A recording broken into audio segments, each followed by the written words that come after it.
அதாவது என் மனசுல பட்டதுதான். இன்னைக்கு மொத்தம் இன்னைக்கு என்னுடைய அண்ணன் காடு வெட்டியார் இருந்திருந்தா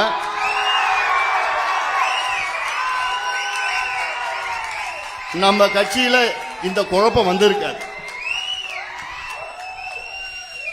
குழப்பம் வர விடாம அவர் பார்த்துட்டு இருப்பார். காடு வெட்டியாருடைய இலக்கு என்ன? பாட்டாளி மக்கள் கட்சி ஆளும் கட்சியாக நாம் ஆள வேண்டும் என்ற உறுதியோடு கடைசி வரை இருந்திருந்தார். இன்னைக்கு சில குழப்பங்கள், சில சூழ்ச்சிகள் நடந்து கொண்டிருக்கிறது. இந்த குழப்பங்களும் சூழ்ச்சிகளும் எல்லாம் நாம் எல்லோரும் இணைந்து முறியடித்து ஐயாவுடைய கனவை நாம் நினைவாக்குவோம். ஐயாவுடைய கொள்கையை நாம் கடைபிடிப்போம்.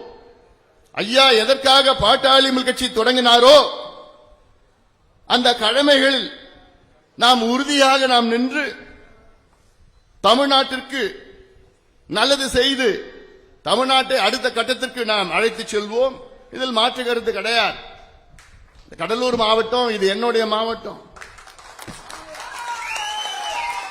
பிரிக்கப்படாத தென்னார்காடு மாவட்டம்.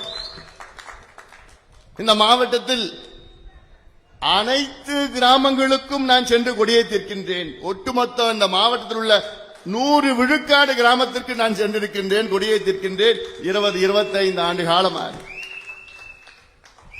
கடலூர் மாவட்டம்